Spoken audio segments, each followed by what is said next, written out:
Welcome back to the Super MMA podcast. I'm with today's guests, Lisa Kyriacou, Julian Herman, Jack Kempton. We're going to be talking about MMA.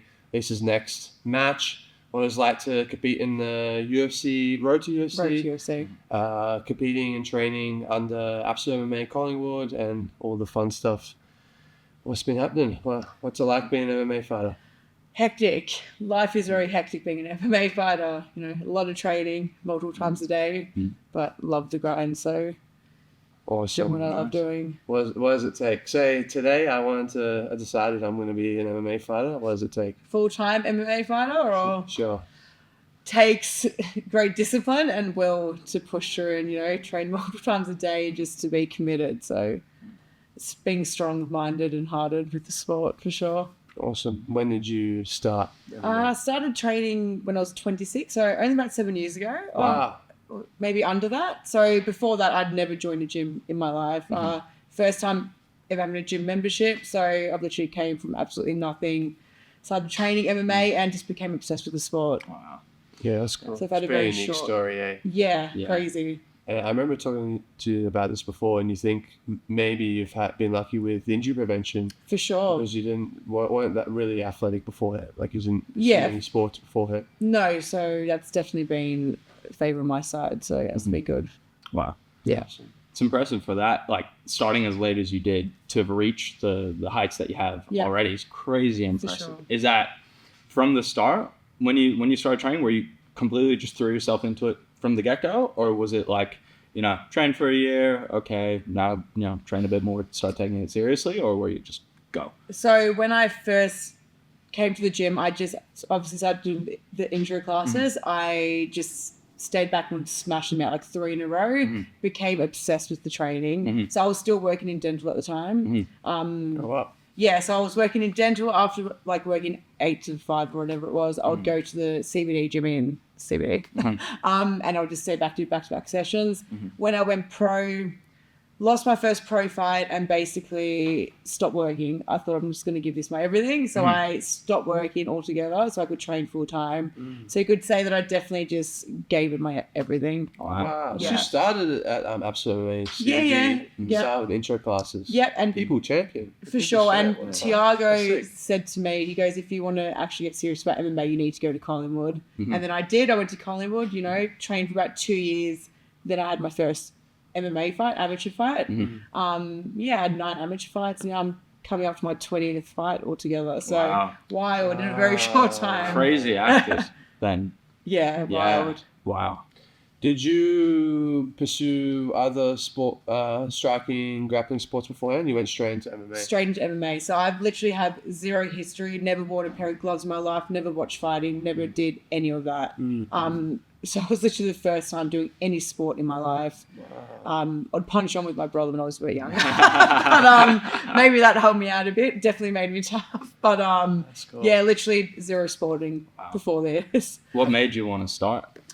I was a bit involved in the party scene, going out, all that stuff. I wanted to get away from that, and I thought this would be a good hobby to do. I never thought it would become this serious and become my whole career. So yeah, I just thought I'd do it for that reason, you know, and then one thing led to another, became absolutely hooked, and here I am. Unreal. From all the pills to red pill. I don't know what happened. No, it's funny because I've always been quite strong as a female, just a bit of a tomboy growing up. So people would always tell me like, oh, you should start doing kickboxing or MMA. And I'm like, you know, whatever. And I actually finally ended up doing after how many years. And so people saw it before I saw it. Wow. There you go.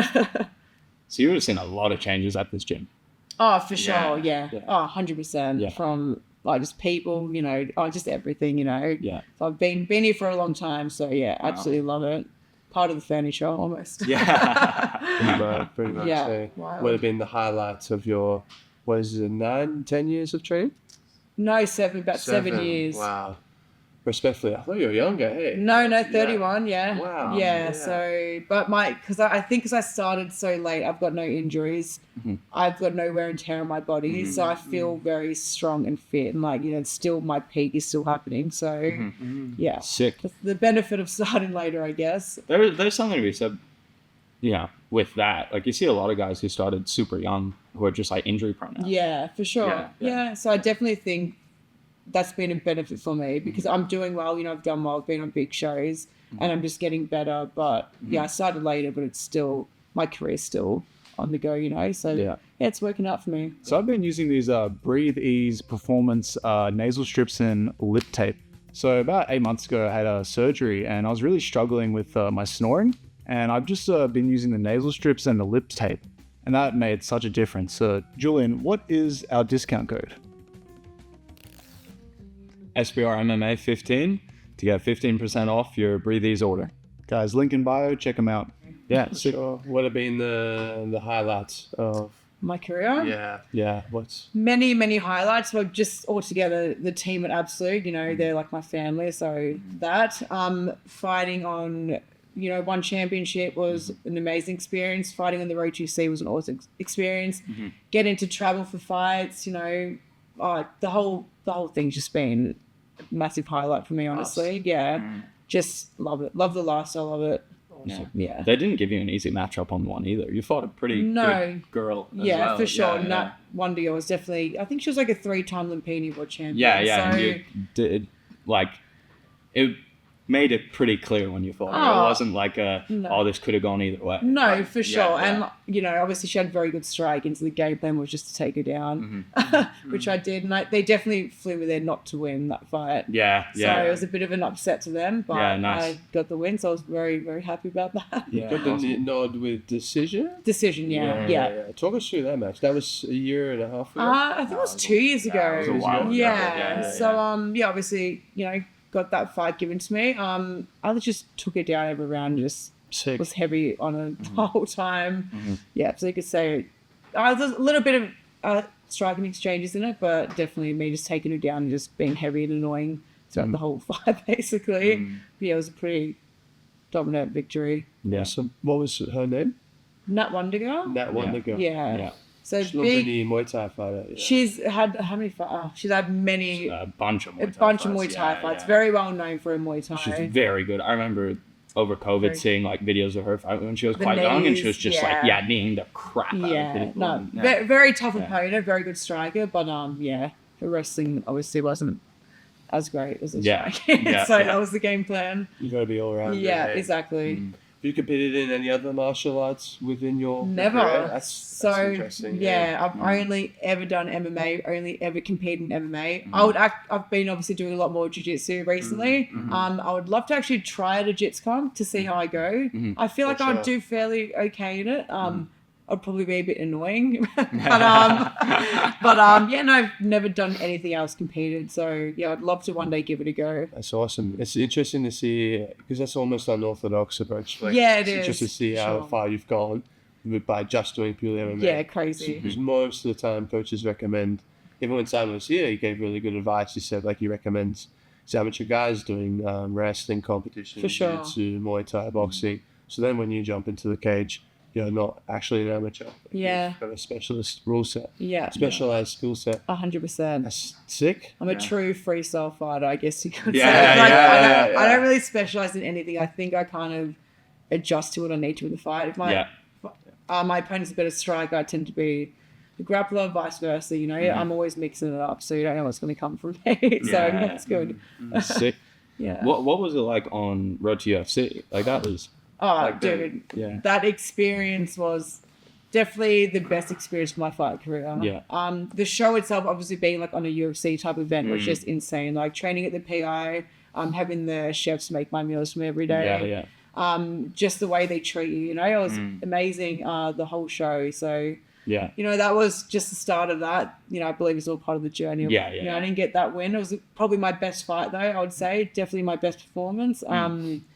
So very hungry to get back there for sure. Yeah, we didn't really have anywhere else to go. Like a lot of you'd beaten the majority of the local girls, for sure. And then where else are you going to find an opponent after that? You know? For sure. Yeah, it was hard to get one. So before that fight, my previous fight was on one. It took me a year to get another fight. Wow. And then, so crazy. Yeah. We couldn't find anyone for a year. Yeah. And then I got the road to UFC opportunity. And then I fought Cynthia Calabria. Yeah. They have to then- fly her out from the States. From the States. Yeah, And yeah. then it's been over a year now. Again, I couldn't find anyone. So, Yeah. it's very hard to get opponents. That's for sure, being a female. Yeah. No, you've got a match up in 4 weeks' time. I do, I'd yes. like to walk the audience through. Yeah, so I'm fighting on beatdown for the Flyweight Championship belt, which is exciting. On beatdown? On beatdown? In Queensland? Queensland, Brisbane, yep. So I'm fighting a girl called Fane. She's a good brown belt, very good jiu-jitsu girl. She's fought and won as well a couple times. Tough opponent. She'll be a good fight. I'm keen. I feel very, very excited. Yeah, I've had a year off, but I've been training like a wild woman. Yeah. Throughout this whole time, I do not slack off, and I'm not booked, so I just train harder to get better. So I definitely think I've improved a lot. So I'm definitely going to put in a good show. Yeah. Sick. Yeah. Awesome. What have you been working on, if you're allowed to tell us? No, of course. Well, obviously, you're fighting good grappler. I've been doing a lot of jiu-jitsu. You've probably seen me here more than often. That's been really good. I've had a lot of good female bodies to roll with. So really focusing on that. My wrestling, she's a southpaw. I've never fought a southpaw. So just working, sparring southpaws. Just been focusing on all of that stuff. Yeah. Awesome. Yeah. Awesome. Who are your main training partners at Collingwood? They changed a lot. I've got, Adele. I've got... Oh, yeah, Del DeBass. Adele, she's been a good body. She's been going southpaw for me, which has been good. I've got a lot of the guys there, too many to name. But a lot of the smaller dudes are really good bodies as well for my camp. So they've been great help. Everyone's been going southpaw for me, so I'm working that specific game plan. Awesome. Yeah. Yeah, and you've been in here with Adele, Marina for her camp. Yes, that's all been sorts good. of stuff. Yeah. Yeah, she, having to roll with one of the best grapplers in the world is awesome, So I don't get many female bodies, so to come here and then have the highest level grapplers, it's great. Yeah. Definitely very beneficial. How have you found the female scene develop over the 7 years you've been training? A lot, especially not in the MMA. There's a bit more in the MMA scene, but I feel like definitely more in the jiu-jitsu world. Yeah. I wish there was as many MMA girls as there is jiu-jitsu, but I definitely feel girls are getting more open to it and wanting to train more. I even personally train a lot of females as well that want to eventually get into it or actually join the gym. So it's definitely growing the sport. Yes, the female world of MMA is definitely growing, so that's good. Yeah, you run a bunch of PTs. How do you find the coaching? Do you reckon that benefits your training as well? Yeah, for sure, because I feel like when I'm coaching, I see people do things and I kind of correct it. I'm like, oh, that doesn't look right, that's not right. So I kind of see from the outside rather than doing it myself. So I feel like coaching is definitely beneficial for my fighting as well. So I love coaching. Yeah, sick. Yeah, there you go. It definitely goes hand in hand. How many classes would you coach regularly in a week? Not many classes. I'm only on 2 or 3 now, actually. Nice. But my main coaching is PTs. Yeah. Do have a lot of PTs. So just in one-on-one sessions or 2-on-1. So I enjoy doing that. Yeah, unreal. I think when I first started Muay Thai, there were a lot of girls training and competing, and I don't think Muay Thai is as big as it used to be here in Victoria. I think it used to be bigger. Huge, right? Yeah. I wonder what is needed to bring more female competitors into our sport. I don't know. I think it can be very intimidating, especially the striking for a lot of females. Maybe if they figure out it's not as bad as they think it is. It can be though, so it depends. But maybe just watching it more or seeing more females fight will draw more females into the sport, more curious about it. It's good. I reckon self-defense is something a lot of females need to know. So I feel like that itself should be motivating to get other females to the gym. Yeah. Learning how to defend yourself. What have been some of the net positive benefits besides just fighting and it Of being doing fun? the sport? Yeah, considering you started later, because I think people that start early are maybe a little bit hindered because they didn't have a life experience. Yeah. When you turn 26, roughly, you've got a few years as an adult, right? For sure. Yeah. Look, the good thing about it is I got to travel a lot beforehand. So I did a lot of my traveling before I started. So I'm very happy that all happened. Yeah. But just doing it itself, like MMA, I just feel like it creates a bit of character. You know, it teaches you discipline, which I feel like I lacked a bit of that. Discipline, I feel like it just changes your whole mindset. You know, everything in life gives you patience and like just makes you a better person. You know. Yeah. The biggest thing I've noticed with guys my age that are coming and training, they don't want to like drink or party anymore. Yeah. They just want to like. They know they're going to feel shit next week if they have a big weekend, so they're just like, nah, I'm good. Don't get me wrong, like I enjoy, like I love to have a fight, get a good win or whatever, not celebrate the hard work I've put in. Yeah. And I still like to have my fun, but it's all about balance. And one thing I've learned about this sport is all about having a balance. You know, I train super hard, but I also like to have a big social life and enjoy myself. You know, obviously, when I'm 4 weeks out, I'm cutting weight, and that's a bit different. But like after, it's all about balance. You know. I think that's a very important factor because I used to struggle with balance because I became so obsessed with it to the point I kind of stopped doing normal things. Like going out for dinners and seeing friends, like, so I just didn't want to socialize. But now I've kind of brought that back and I'm just really enjoying MMA more because of that. It's very healthy to find that in betweener with it. Because you don't want to hate it. Like, it's such a brutal sport anyway. It's like, very if you're consuming. Not, It's very life consuming. So I think I see some younger amateurs too, they're so obsessive with things. And like, I get that because I used to be that person, but it's just so important that you have to, like, nothing is forever. This isn't forever. You give it all you can, but you need to realize that you need to enjoy it while you can, but you have to also not put everything else on pause. You know, so good to have the balance of everything. Do kids even drink these days, or am I just like surrounded by? Oh no, I'm pretty sure. I think there are worse things. Definitely. Unfortunately, I've heard some crazy stories from kids that are way too young to have like those crazy 11-year-old. I wasn't even out of the house, so I was like 25. Great parents, but no, kids are not great these days. Some of them. Put them in a hard sport. They need that for sure. I pretty much live here, so I feel like I'm just exposed to good people. You're exposed to like the extreme. No, there's some like apparently 11-year-olds out there like doing. I mean, and then that goes into youth crime. That's a whole other conversation. It is. But no, unfortunately, don't think it gets any better. That's for sure. No. Have you found that finding that balance again has helped sort of ease burnout? Because I can imagine if you're full on training all the time, you just eventually like, fuck, I don't want to do this. Look, in a fight camp, I definitely do burn myself out, but I kind of have to. You know, you're in a calorie deficit. You're training, especially in MMA, where you're training multiple disciplines in a day. You know, do an hour and a half of wrestling, an hour of striking, and keep running and whatever. But when I'm not in camp, I've definitely found I'm balancing it better. You know, I'm not going as crazy when not necessary, but I'm still keeping up with the techniques and like still pushing, but not like to the extent where I'm like dead the next week. What would your typical, I'm sorry to interrupt you, Julian. What would your typical week look like when you're in camp opposed to when you're out of camp?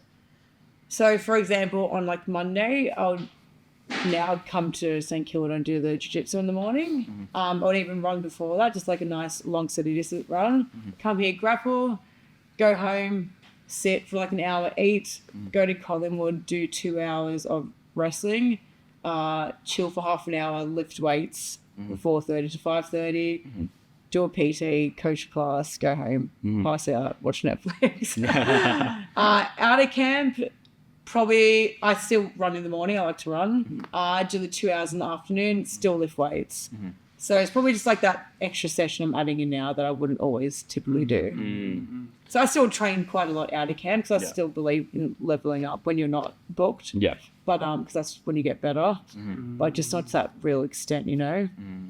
This is you don't have to answer this if you don't want to. No, go. This is a question from the audience, but how do you mitigate, like, because for female fighters it's different to men. Like I guess they're running in a different schedule. Like when your menstrual period comes, like how do you structure your training around that? Is there something you do? No. Someone had Dell about this. That really interesting. No, not at all. Not same. Just take a Nurofen and do what you got to do. Toughen up. There's no. That's you got to be tough. You know, I know things can be uncomfortable, but you got to push through it. You know, fighting's not a comfortable thing to do at all. Wow. So you just got to push through it. You know, you train with little niggles and that all the time. It's not, it's more of the mental thing. Don't get me wrong, I've been in training, I've literally been emotional and went to the bathroom, cried, and came back, jumped back in the mats. It's happened multiple times. Wow. You know, been a bit of an emotional wreck during that time, but you just got to tough it up and go back to it. It's more, my main issue with that is fights. Obviously, so guys are very lucky in this sense. Obviously, making Weight cutting. yes. I hold about 2 to 3 kilos heavy of water retention. So I kind of always have to add that into my, you know, when I'm prepping, I've got a fight coming up, Wayne's this day, I kind of have to add that in. Maybe there's a bit of extra weight just to be safe, which I do every time now because I've actually had an issue with that. So that's the most stressful thing for me. It's nothing else. It's just the stress of the water retention because I hold a lot of water weight around that time. So that's, for me, is my main concern. It can be dangerous weight cutting when you For sure. Right? Yeah. Well, it's just the water. Like my last one, like I had only 2 kilos to do and it took me a long time, let's just say that. That was not meant to happen. So that was quite annoying, but you have to just add that in. There you go. Yeah, I wonder if there is an optimal way to structure training. I don't know. Like, so I've been thinking about it with lifting. Yeah. Because you feel weak when you're bleeding. Right? Yeah. And the lead up, you feel stronger. Yeah, for sure. Look, Whereas guys can just push through, add weight to the bar, and I think my main thing, as I said, is I can get emotional. So that's probably the main thing. But I don't want to be too sensitive. Like I get upset over something stupid. But I don't necessarily feel weak always. I do get pain, but then, as I said, a Nurofen is kind of my answer. But I need to get rid of that pain. sure. Yeah, but every female is different. You know, they're going to feel different things and whatnot. I'm just an emotional wreck at times. What would a typical training session at Collingwood look like for the pro class? Yeah, so Tuesdays, one of my favourite class, in the morning. We start at 10 a.m. We do like 45 striking, then we do 45 to an hour of MMA grappling. Then, depending, fight specific stuff, we might stay back, do pads afterwards. That's about it in the morning, and then I'll train later on that day.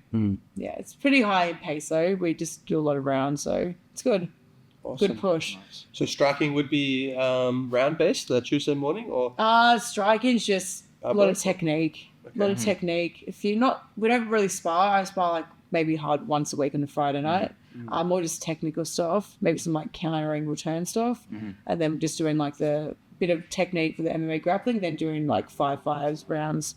Cool. Yeah, which is probably my favorite part. Awesome. Love going live, Nice. especially in MMA grappling. It's fun. What does MMA grappling look like? Wearing your gloves you fight in and grappling with punches, basically. Sick. Yeah, it definitely changes it up a bit. So, like coming here has been very good for me because I don't have the answer to just hit in position. So it's making me think a bit more outside the box than just punching. So it's been great, honestly. It's complex guards. It is, yeah. Like, as I said, like I'll be happy in Collingwood to sit on this guard in MMA grappling, but in here, you know, not so much. Yeah. Got to use my brain a bit more. So it's been, really good. Nice. In the sort of period that you've had now, right, from like start of training up until this point, well, what are some of like the biggest lessons you've learned? Biggest lessons. Oh man, I feel like there's so many I can't even think right now. Oh, enjoying the journey. That's a bit of word of wisdom that I got told as well. Just like don't rush it. Just enjoy the progress of it. You know, I believe everything does happen for a reason. This, you know, I lost my first pro fight. Then I was on a 7-win streak. Came number 1 in the country. After that, I believe everything happens for a lesson. Be patient with yourself. You know, everyone learns at different paces. Like I'm a pretty slow learner at times, but I've tend to do okay. Yeah.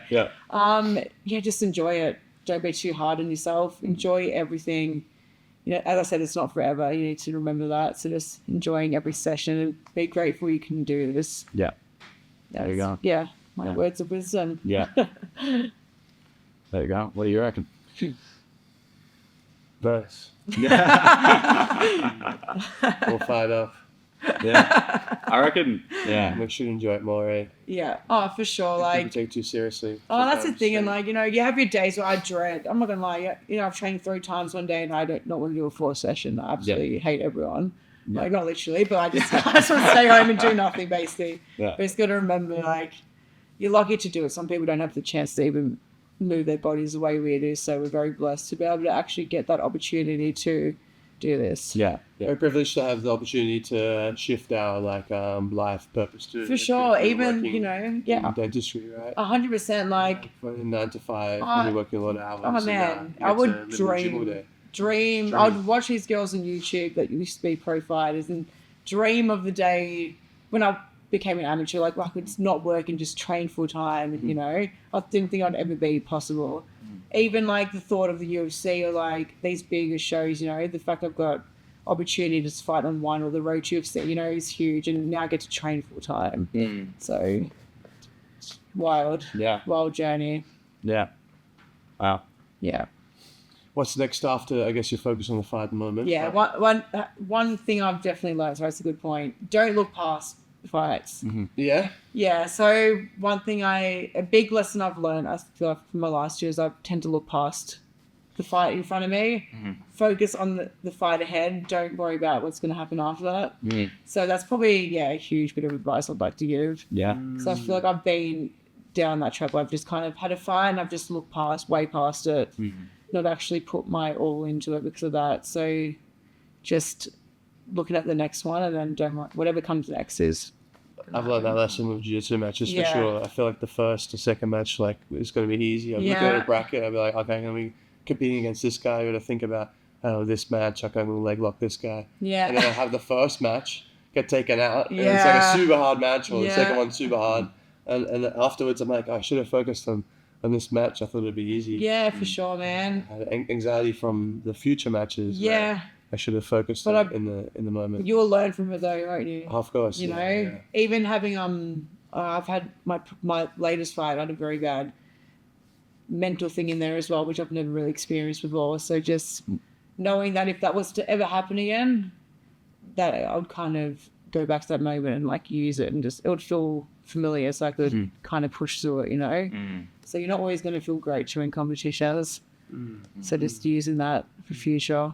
Yeah. Yeah, for sure. So, sometimes you win when you didn't even feel like it was a good Oh, performance. for right? sure. Yeah, for sure. Anything can happen. I think volume's the key there, right? Yeah, for sure. You compete a lot, and then Yeah, you learn the nooks and crannies behind it. yeah. There you go, and you've done that. Like, you're crazy active, like 20 fights in that period of time. Yeah, wild. Yeah. Yeah. So like, some girls being trained still kids, I think I've had some more fights than them. But yeah, I'll just literally when I could get fights, me and Simon, he would look for me all the time, get as many as we can. I've not, as I said, not really had many injuries or any of that, so I've always been wanting just to go, push. You know? Yeah. So I'd take what I could. I'd have sometimes 3 fights in the year or more, I think. Yeah. Yeah. Keep the momentum going. But I feel like as I kind of more I get higher, it's a bit hard to get, especially when you've already fought. I've already fought most of the girls in Australia. Yeah. So we've had rematches and all that stuff. But some girls I've fought twice as an amateur, once as a pro, How desperate we got just to compete. Yeah, So, just get anything, hey? Yeah, basically. Where's the mecca for female MMA fighters? Like, where is there anywhere could you like theoretically move somewhere where there's more fights, or is it do you think globally there's this issue for female fighters until you get into the UFC? I think globally it's definitely an issue. Like a girl I fought, she's from India actually. I know she struggles and she goes to travel, like she goes to America and trains with like some other UFC girls. So she has the chances to train with them, but she still can't get fights. I know some other girls that struggle. So I think it's a global thing. It's hard when you're not actually signed to a big promotion. But I think once you are, then it's different because they obviously can just give you people. But when you're not just there yet, it's hard to get those opponents. And you also can't just fight anyone. You don't just want to fight people that are just turning pro or whatever. So even the girl I'm fighting now actually called me out last year. I believe she was 1-0 at the time. I was 7-2 or 7-1 or 7-1. We said no because it doesn't look good. Yeah. We said, go get a few more fights, and she did. Now she's fought her, she's got a few good finishes, so we thought now it's appropriate. But even that, you can't just kind of accept anyone. It doesn't look great. Yeah. They have to be kind of at your matter. level, or, on a bit of a good win streak. So you've got to also take that into consideration as well. So, yeah. There you go.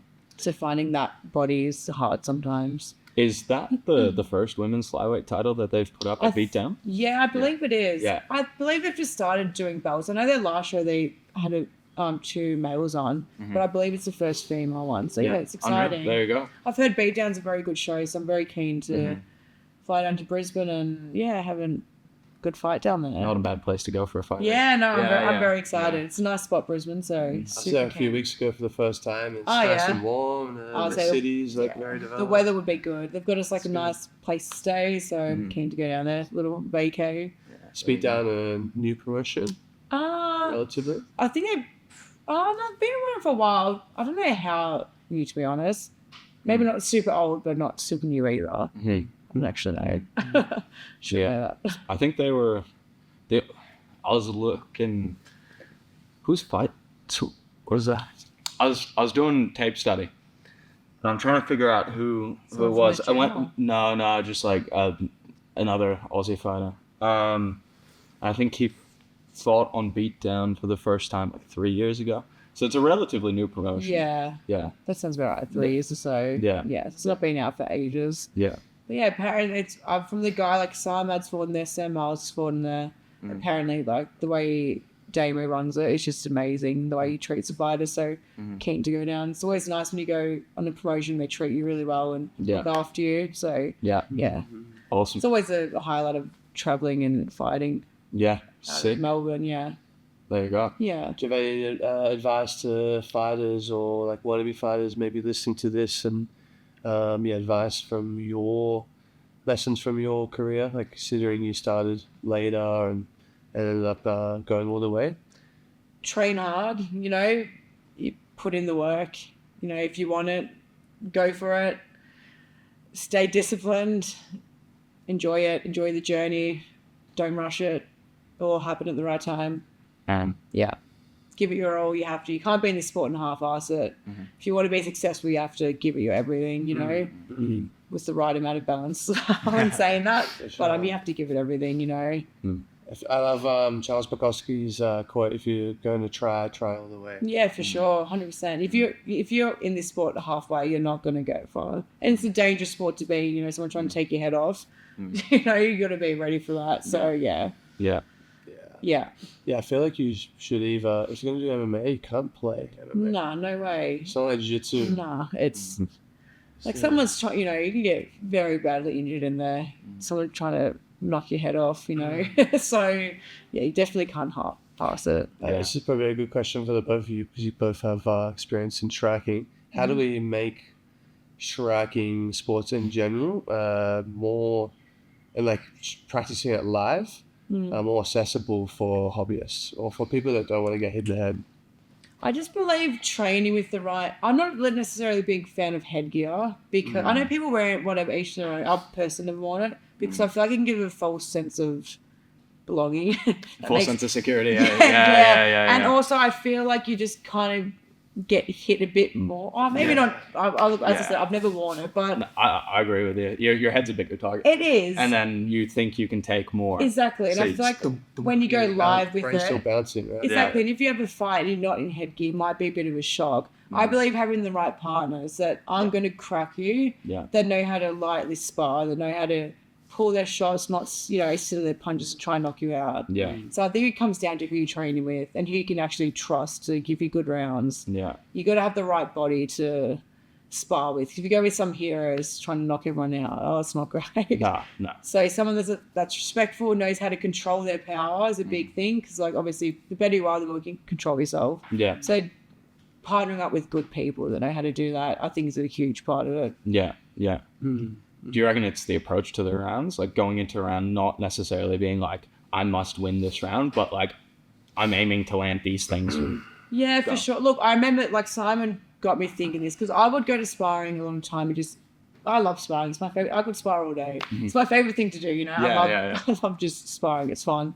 But I'd kind of go sometimes without a reasoning. I'd just go just to spar. Yeah. But like Simon said to me years ago, he's like, when you spar, have a plan. Like, all right, this round, I want to work my right hand. Yeah. Or I want to work defending this. Or I want to work landing a little more leg chops or whatever it was. So now I go in there with an actual goal. And each round I try to remind myself, all right, go in with a set goal. Yeah. I feel like you definitely level up from doing that rather than just kind of swing in for the hills. Probably makes you better at making adjustments as well. It does, right? for Like sure. if you're basically, especially if you're going like round for round, you're changing what you're looking for.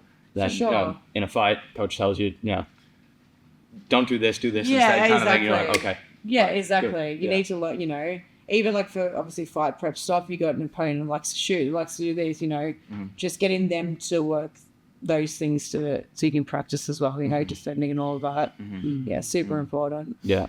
What are your thoughts on, we talk about Australian approach a lot in this Yeah. podcast. Every So episode. if you're listening to the podcast, every episode, you probably know what we're talking about. You know, like the eco bros in jiu-jitsu. So it's the ones that are like, I'm very low. I'm not very knowledgeable in the jiu-jitsu world, guys. So this is going to sound like I'm making fun of Luke. fill me in.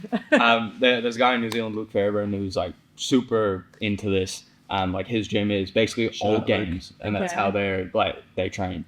But it's a popular Fun. trend in jiu-jitsu. Yeah, very Yeah, popular okay. trend in jiu-jitsu.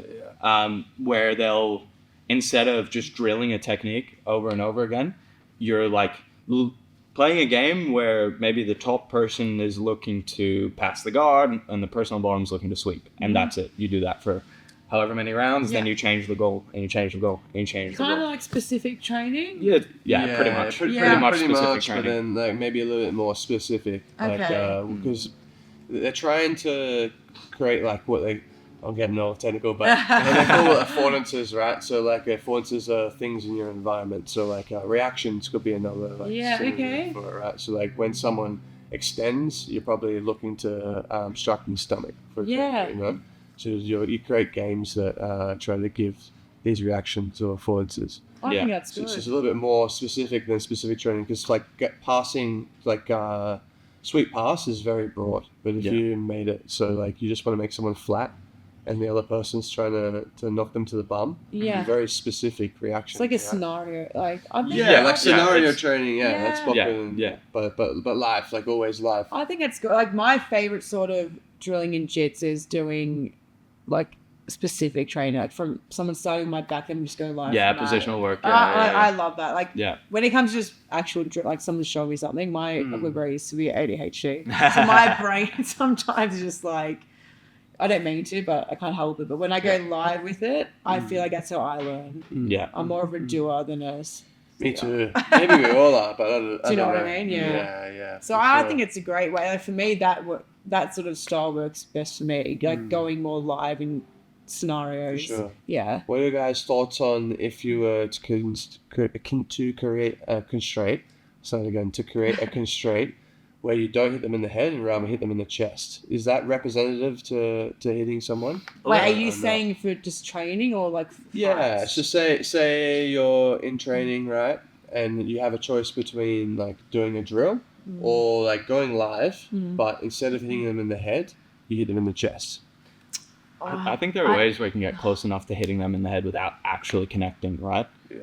Like that, you see it a lot, or I've seen it online a bit. There are a few gyms overseas where they'll, maybe on a night where they don't do sparring, they almost like, they call it shadowboxing in front of each other, but they're still kind of making contact. Yeah. Like it's kind of interesting. They'll, work frames, and then instead of hitting the person, they'll just like punch past the head and then go for like an underhook or something. So it's like this, as close to sparring as possible without like the risk of brain trauma. Yeah. Yeah. Which is, I feel like you can get quite close though without constraining it that much.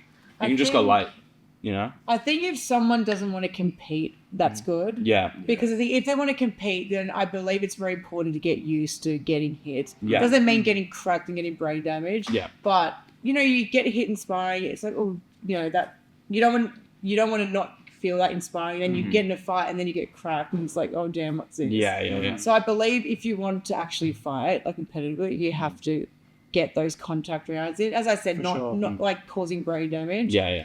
So that for the person that just wants to do it as a hobby or whatever, Yeah. for sure, I think that's a great idea as well. Yeah, maybe the live games are better. Yeah, for for At sure. least it's like fun and representative enough.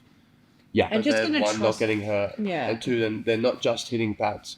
Because I think different. pads are fun, but sparring's so fun. Oh, it is. Yeah. Sparring's the best, honestly. Like Yeah. my favorite time of the week is Friday night sparring. Yeah. Just like 10 rounds, 5-minute rounds. Love it.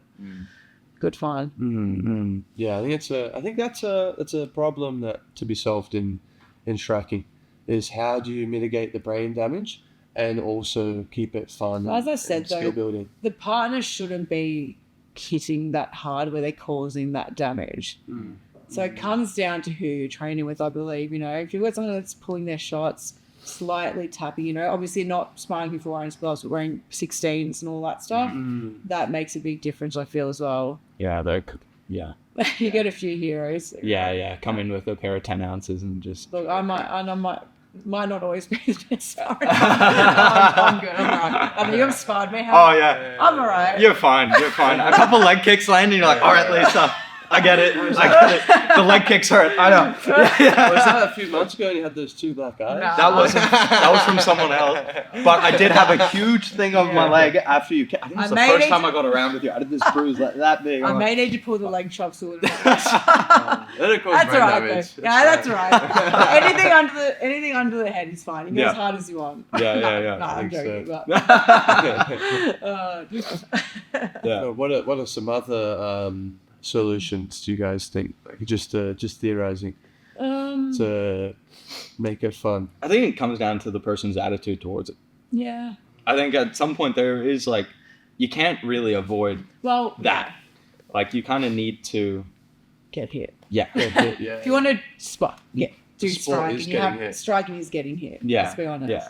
But you need, Yeah, and it's okay, like- you will get cracked at some point, and Yeah. it might not actually be the person who cracked you's fault. It might be your fault No, for like for moving sure. into it. Yeah. I reckon Yeah. it's just attitudes towards training, just like telling people. I find the hobbyists are more problematic for this than the people who fight, because the hobbyists will have.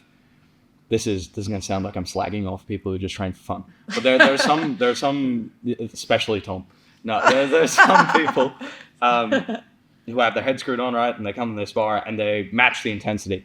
Occasionally, you get a guy where it feels like their whole work week has led up to this round, and if they don't win it, their wife's going to divorce them, and she's going to take the kid, and they just try to kill you, like which is lame. 100%. It's like you're not. This isn't a world title fight, bro. But This you is a do- Tuesday night sparring, and You do get a lot of newbies or people that just want to do it for a hobby or whatever, go super hard. yeah. And you got to remember that, especially like, let's say you're new to it, you know, and you start sparring, and then you're sparring one of the good pro guys, and you start swinging on this person. Well, it's only naturally going to probably, They're gonna. you know, you're you gonna. got to match basically. Yeah. You got to match the intensity someone gives you. And the majority of people are fine. There are only a couple Yeah, for outliers sure. where you're like, okay, what am I getting myself into? Yeah. But and that comes down to culture. Like, if you're, if you come into the room for the first time ever and you see people sparring, and it's like the regular, sparring session, whatever, it's where, the Gen Pop one, and you see people like trying to kill each other, you think, all right, this is what we're doing. But if you see that happening, and then the coach goes, what the fuck are you doing? Yeah, Pull it yeah, back. no, You're like, yeah. okay, well, I don't want to cop it. No, I'm gonna definitely chill not. out, right? Shout out Glenn. Do you remember Glenn? Glenn, He was the yeah. best for that, yeah. I remember going, Yeah. Every week I he'd pull everyone back. He'd be like, okay, the guys, this is how Enough. we spar. He's And kicked then people out. yeah. I've Has seen him he? kick people out, yeah. But like Raja's great with that too. yeah, Roger will. Simon's on the ball with that. Simon's on the ball with that. Whoever like that, no dickheads kind of thing. No, well, Yeah, yeah, you can't just be in there trying to knock everyone set off. stupid. Like, Yeah. You don't get anything from that. No, No progress is made. definitely not. Yeah. Look, I'm not gonna lie. Early Lisa, when I first started training, I was an absolute menace. I actually have some footage. Oh, so bad. I actually found it on my old phone. It's so funny though. But like, I never really got the pulling the shots. Mm. Obviously, the better you get, the more you kind of do it, the more you learn to control your power. Yeah. So I believe a lot of the newbies also don't know how to control the power, which Yeah. I get that as well. I've been holding pads to new people, like they just kind of want to hit it 100%. Yeah, So they don't know how to control that. So I think it's teaching control and like doing it more so you actually know how to control it. Yeah. Sometimes You it know? does just come from a lack of awareness. Yeah, Like, it's- well, that's it. I never did it maliciously or like to hurt anyone. I would do it just because I was heavy-handed. I don't know. Yeah. I tend to be heavy-handed with everything I do. So it's another thing I do. I tend to break everything I touch. So, oh dear. But yeah, we're kind of privileged a little bit with that in jiu-jitsu. I think that's the advantage of jiu-jitsu. That the worst case scenario is someone's going too high, you can just tap and For sure. only your ego's bruised, right? Yeah. Yeah. So that still hurts. Yeah. It does. Well, especially when Schwart breaks your wrists Oh, doing this one. I'll release the footage of what happened 2 minutes beforehand. Yeah, I saw that. See I watched what happened 2 minutes before. I'm aware of what happened. Yeah. And then you beat the soul out of me. I'd like to see that. That's horrible. Bad to me. Yeah, he's so good. Where would you compete in jiu-jitsu? Would you? I don't know what I don't even. As I said before, I'm very Don't think about. don't know much about the jiu-jitsu world. Honestly, whatever. I want to get this fight. Like, if it doesn't interrupt MMA fights, then I'm definitely keen to do it. I think it'd be super fun for you because I think it would be. you're quite competitive and you Yeah. get so many matches. Yeah, Yeah, I think because yeah. I'm still a blue belt. Especially You know, I huge. feel like there's a lot of blue belts. I'm that forever blue belt, which I'm happy. Well, maybe we're wearing a blue top. I didn't actually intentionally do this. But yeah, honestly, whatever show. I actually asked Liv, like, I'm like, let me know what you think. And she gave me a list of things, but they're a bit too sweet. close to my fight. Okay. So, as I said, if it doesn't interrupt an MMA fight, I'm 100% keen. Perfect. I would love to do Sure. combat jets. Yeah, But yeah, then, yeah. but then, in saying that, I always want to do it for the sake of not hitting someone. Yeah. So, Yeah. Practice some passing. just like exactly, you know, if I'm in someone's guard, I better do more than just sit there and punch, slap. What's the meta when it comes to MMA grappling? Holding someone and like tying them up and then hitting them? Is that? I think just being heavy on top, and just landing shots. Wow. And then That's you it. use the shots to pass the guard, like and submit them. Most people just don't even don't have submit. Yeah, look, like in some of mine, which like on my one fight, I took Nat down, as I said, a few times, and was just heavy on top of her, and was just hitting. Where now I think I've improved a bit more. I would have liked to upgrade my position and risk a bit more to get a finish. But I think because I was just a bit too focused on not losing, that I just was a bit still. But I think I've broken that now. So definitely, you know, upgrading to a position you can get a finish. So If yeah. you're a dangerous finisher, surely it's an advantage because you can finish the match quickly. You don't have to worry sure. about like the risk of getting hit. Oh, for later in the sure. round. It's just like, you know, I knew I was in a dominant position, but if I upgraded, it would have been even better, you know, and I wish I could kind of go back and fix that, but that's where you learn from every fight, you know. Of course, yeah. Win or lose, you learn from all of it. So every fight has given me a great lesson like that. There you go. Yeah. Cool. Do we have any closing thoughts, closing ideas? Anything you want to promote?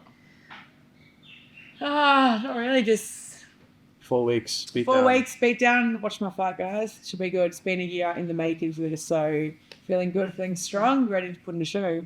Add another belt to the collection. Another belt, strap season. Yeah. Who are you fighting? Fane. I Fane. think that's how we pronounce the name. Yeah. Yeah. Brazilian chick from Sydney. So, yeah, should be good. Nice. Let's Should go. be good. Yep. Sick. Just want to do the closing sponsors. No, you go. Hit it. I'll let you take away. Take it away. Take it away. Shout out Jub for making this happen today on a Saturday afternoon. Get it. Tom's the best. SBR MMA 25 for Jub. If you want to collectively use your social media accounts in an easier, seamless platform, that's the one for you. Yeah, there we go. Awesome. Thanks for having Thanks me, for having guys. us. It's been a pleasure.